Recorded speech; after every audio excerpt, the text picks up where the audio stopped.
kita. Untuk ini, baiklah anak ustazah semuanya, ustazah akan mengecek kehadiran kita semua ini. Untuk ini, ustazah tanyakan dulu kepada wali kelasnya, apakah kita hadir semua, apakah ada yang sakit. Coba, mana ketua kelasnya? Ayo, macam mana ketua kelas hari ini hadir semuanya? Hadir Ustazah. Hadir? Baiklah, ustazah absen dulu satu persatu ya. Dakwan, Fauzan, Gentang.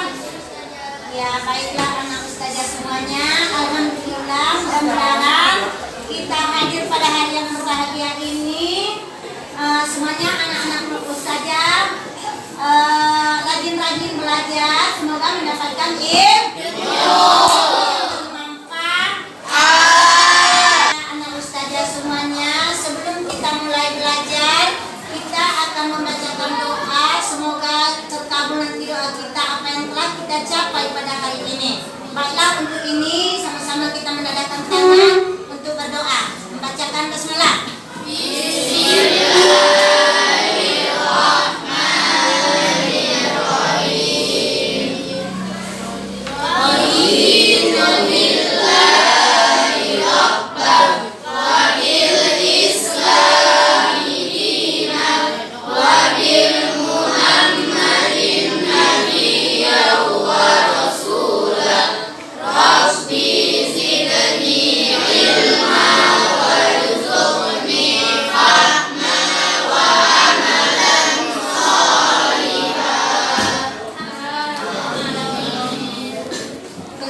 Kita sudah sama-sama membacakan doa.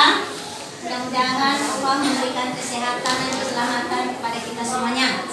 Baiklah anak ustazah semuanya, untuk hari ini kita bertemu kembali dalam rangka untuk menyambung silaturahmi dan menyambung mata pelajaran kita yang telah kita pelajari minggu yang lalu ya. Untuk ini anak ustazah sekalian,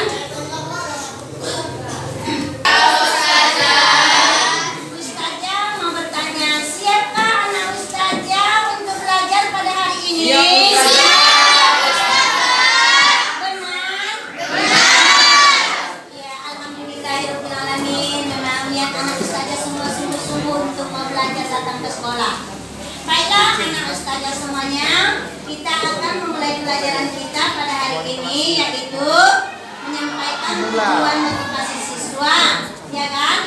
Kemudian marilah sama-sama kita masuk ke materi pembelajaran, yaitu tujuan pembelajaran.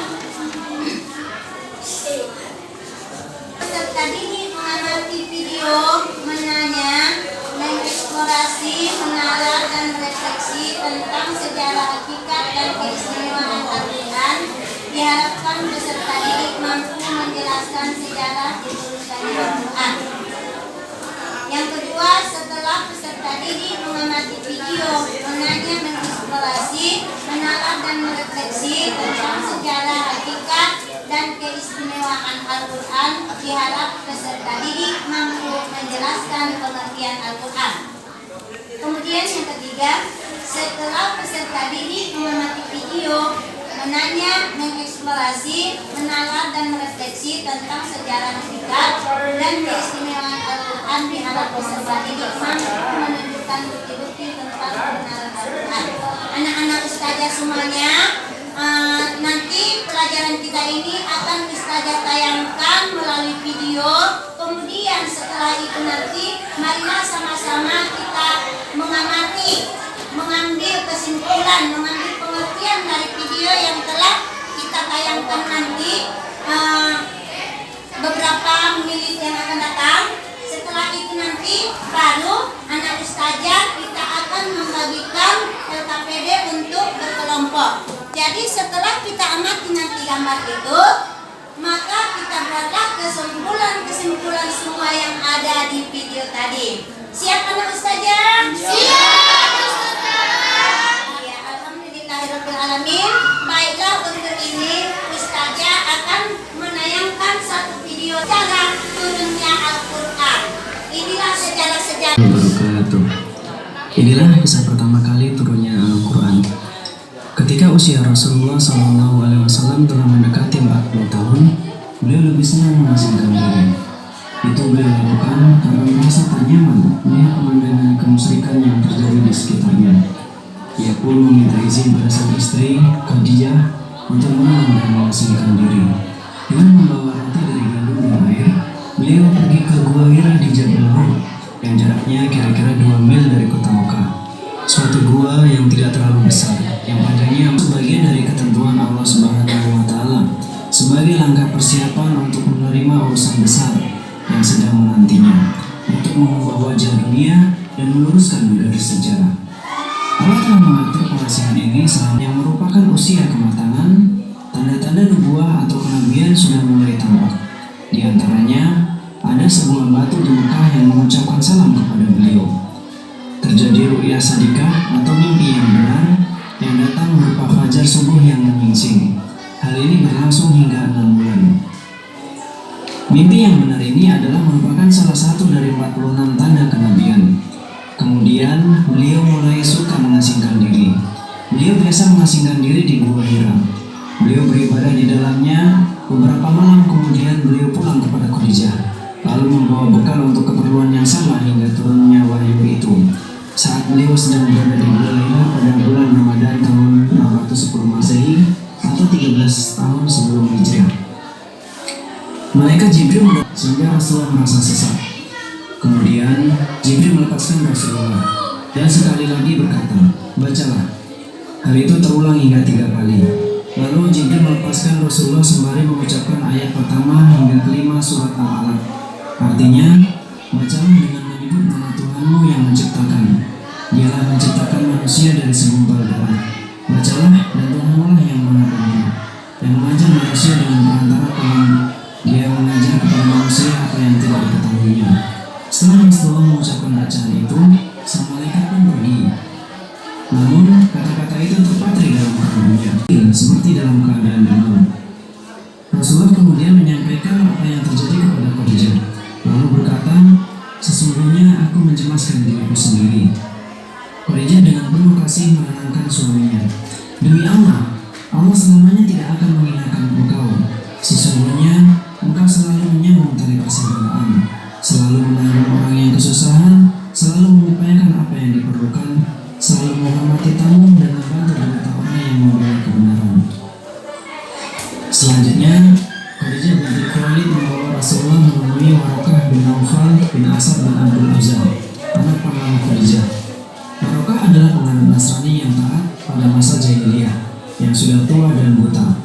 Ia mampu menulis kitab dalam bahasa Ibrani, bahkan menulis Injil dalam bahasa Ibrani dengan bagus.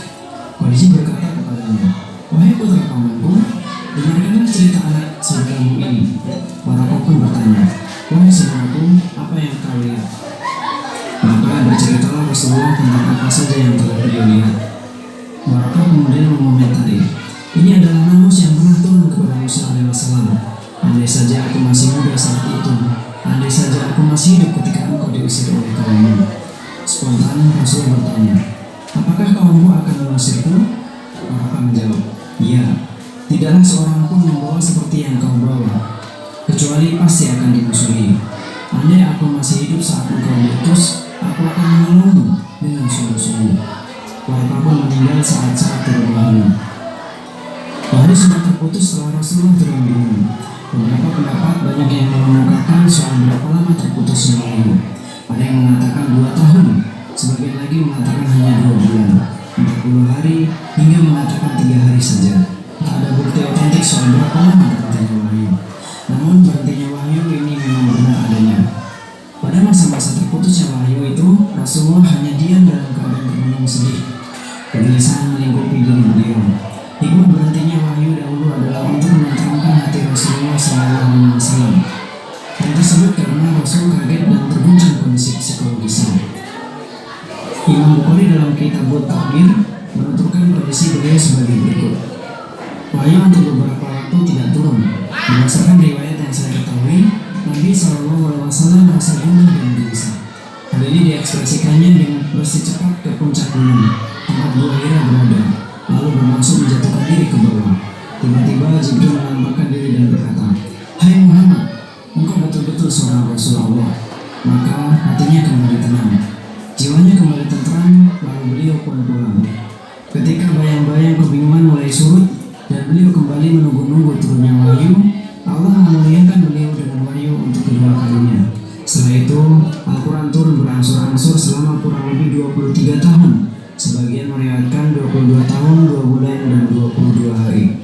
Selama itu, Al-Quran difirmankan Allah SWT kepada Nabi Muhammad SAW sebanyak 30 juz yang terdiri dari 114 surat dan 6.656 ayat. Al-Quran turun di dua tempat, yaitu di Mekah yang kemudian ayatnya disebut Makkiyah, dan diturunkan di Madinah yang disebut Al-Madaniyah. Demikianlah sejarah turunnya Al-Quran secara singkat. Hari ini kita sudah mengamati video yang telah tadi Ustazah tayangkan. Kemudian Ustazah menanyakan kepada anak Ustazah semuanya, ya. Pertanyaannya apa, anak Ustazah? Kita melihat video tadi, kita lihat di situ apakah yang terjadi dan bagaimanakah yang ada pada video tadi yang kita tonton, yaitu apa yang dapat kamu jelaskan mengenai video tadi. Coba, siapa yang menjawab? Apa? Gak apa-apa. Ya Ustazah. Setelah kita menonton video tadi, coba Ustazah yang bertanya dulu kepada anak Ustazah, apa mengenai video tadi? Apa saja yang kamu dapatkan pada gambar ataupun video yang kita putar tadi? Coba kamu jawab yang di belakang. Assalamualaikum warahmatullahi wabarakatuh. Kali ini saya akan bercerita melalui malaikat Jibril kepada Nabi Muhammad. Wahyu pertama turun di Gua Hira. Pada saat wahyu pertama turun di Gua Hira, malaikat Jibril berkata kepada Nabi Muhammad, "Bacalah wahai Muhammad." Lalu Muhammad menjawab, "Saya tidak bisa membaca." Kejadian itu terulang sampai 3 kali. Setelah itu Nabi Muhammad membaca ayat pertama, yaitu Quran Surah Al-Alaq ayat 1-5. "Iqra bismi rabbikal ladzi khalaq." Bacalah dengan menyebut nama Tuhanmu. Al-Quran turun berangsur-angsur secara 23 tahun, ada yang membilang 22 tahun. Al-Quran turun 22 tahun, 22 hari, dan 2 bulan. Terdiri dari 30 juz, 114 surah, dan 6.666 ayat. Sekian, terima kasih. Wassalamualaikum warahmatullahi wabarakatuh. Ayo, lihat pesan.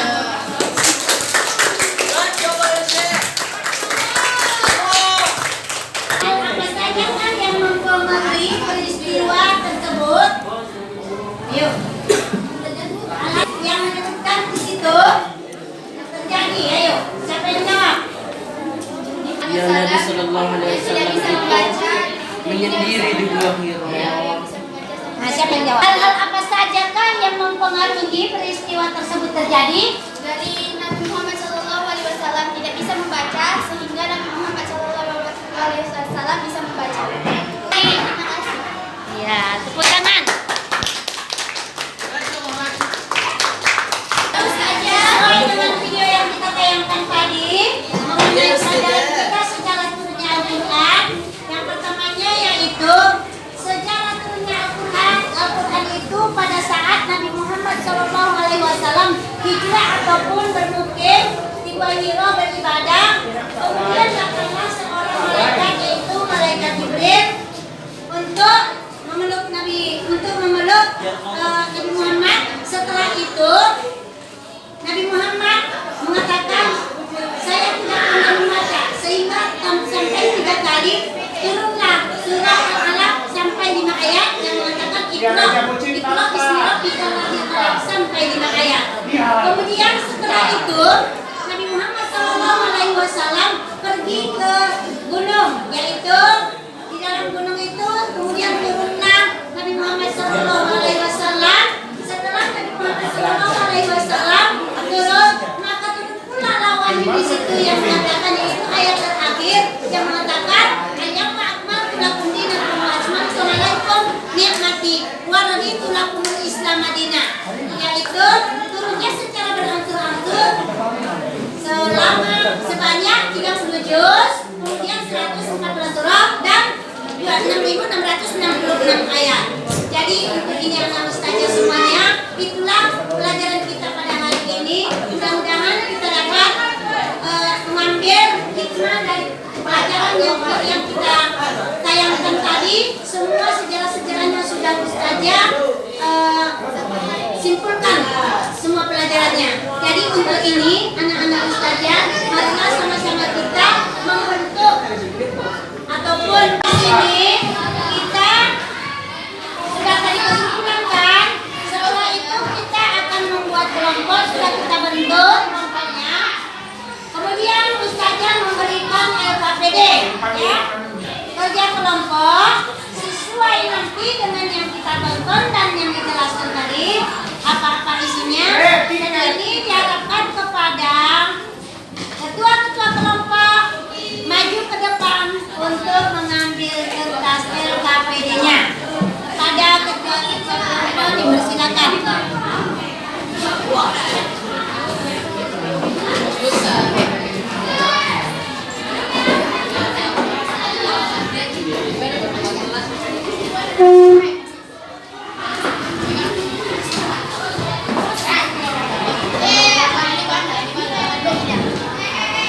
Semuanya lihat ke depan, perhatikan ke depan, sesuai dengan yang sudah ustazah berikan LKPD-nya, maka kita lihatlah sesuai dengan yang digambar ada karya ustazah di gambar ini dengan gambar yang pertama yaitu Al-Quran, kemudian yang kedua bentuk buah hiro, yang ketiga adalah tempat Nabi Muhammad untuk beribadah di dalam Gua Hiro. Yang keempat yaitu gunung, ya kan? Gambar gunung. Setelah turunnya Nabi Muhammad dari gunung yang masuk yaitu wahyu yang terakhir.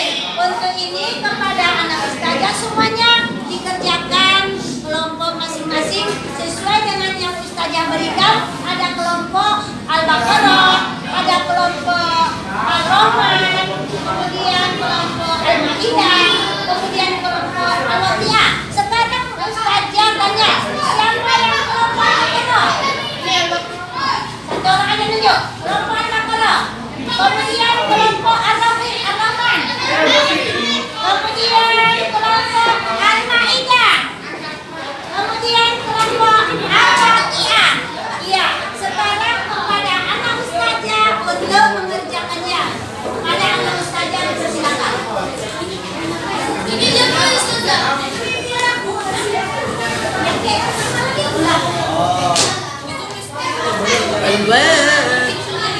Sejarah punya Al-Quran.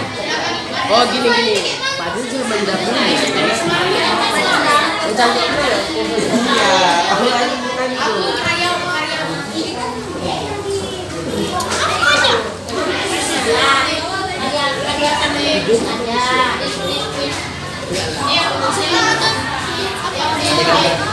Nggak usah. Apa teks? Dia dibuat tips buat tanya apa yang kamu lihat di yang kamu apa namanya yang kamu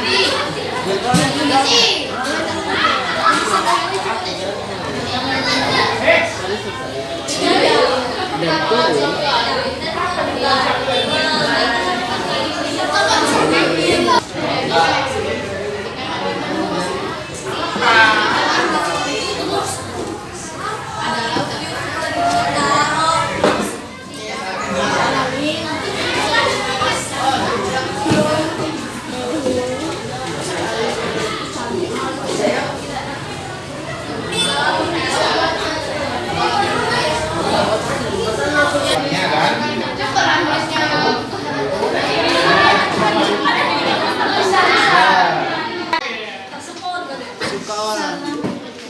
Assalamualaikum warahmatullahi wabarakatuh. Saya perwakilan dari kelompok Al-Baqarah ingin menjawab pertanyaan dari kelompok Ar-Rahman. Bagaimana cara Nabi Muhammad bisa membaca Al-Quran?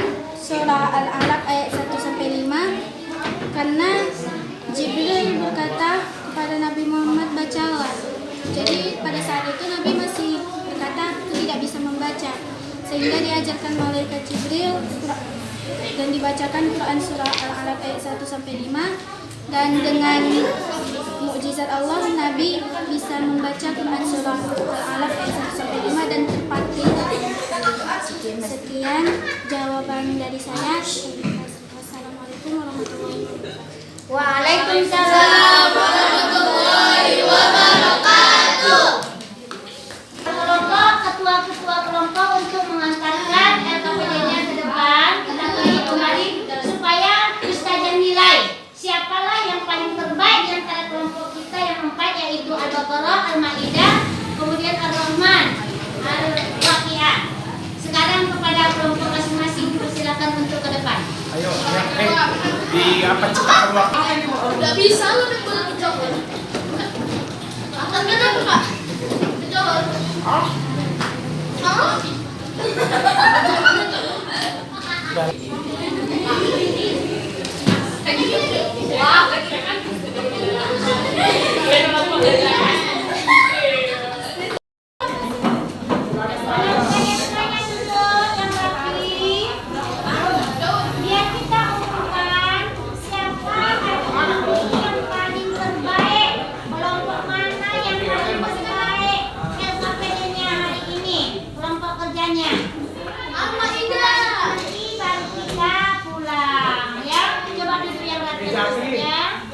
Untuk ini Ustazah umumkan dan sudah Ustazah nilai kelompok yang paling terbaik adalah kelompok Ar-Rahman.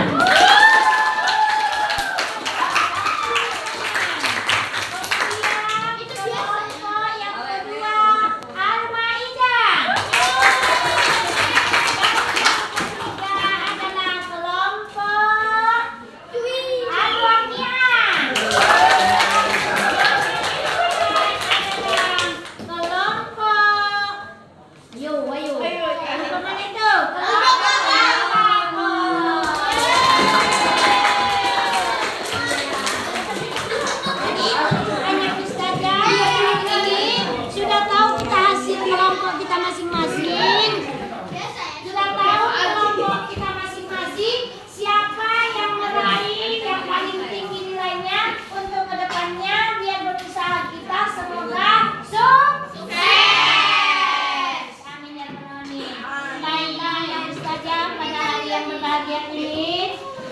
Pelajaran kita